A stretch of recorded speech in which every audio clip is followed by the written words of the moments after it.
So many people have asked us, what is prayer?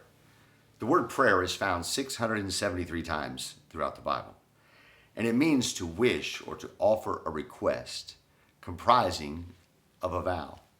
The dictionary says that prayer is to make a request with earnestness or zeal, as for something that is desired. So we could say that prayer is just simply communicating or having a conversation with God. It's having that conversation with Him. Then how do we do that? How do we have that conversation? Is it complex or is it just something simple? It's actually just very simple. All you have to do is talk to Him as you would a friend.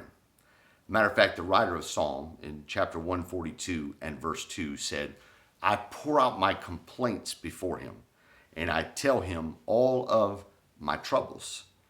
This means we can tell God anything and everything, for there isn't anything that God doesn't already know. So why shouldn't we be talking to Him? So we could say, well, if God knows everything, then why should I have to tell Him everything? Well, He wants to hear from you. So prayer is that communication or that conversation with God. And then through prayer and that conversation, we can also request things from God. In James chapter 4 and verse 2 in the Bible, it says that we have not because we ask not.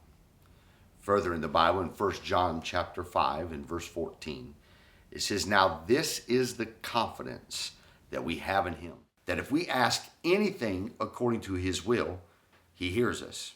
So we should be asking God for His help. I'm reminded of a psalm. It's found in chapter 107. It's verses 28 through 30, and it goes something like this. The people were in trouble. They were in a great distress, and they cried out to God. They said, Lord, help us. The Lord shows up. He calms that storm that they were in down to a whisper, and He stilled the waves that were causing trouble in their lives. I would find that to be a great blessing, that God brings stillness and calm and leads us and guides us to our desired place. So you and I can rest assured that when we pray, when we talk to God, He does hear us. He answers us, and He proves that out through His word again and again and in our lives. The psalmist would write in Psalms 34, it's verses 4 and 6. He says, I prayed to the Lord. He answered me. He freed me from all of my fears. And in my desperation, I prayed, and the Lord listened, and He saved me from all of my troubles. I came to tell you that there is great power in prayer. In Matthew chapter 6 and verse 7, Jesus is speaking, and He said, when you pray, don't babble on as the Gentiles do. They think that their prayers are answered merely by their repeating of their words again and again. So Jesus is encouraging us to be short, concise, and simple in our prayers. Now, for me, this is very liberating, because sometimes I can fall into the trap of thinking that the longer that I pray, the more eloquent that I pray, or the louder that I pray, the more impressed God will be with my prayer.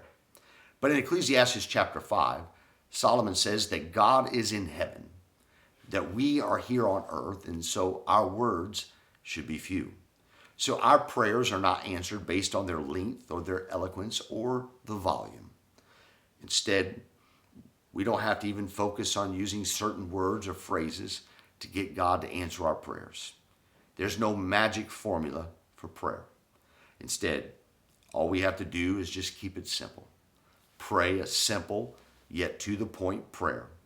Tell God what's on your mind, what's going on in your heart, what's happening in your life around you.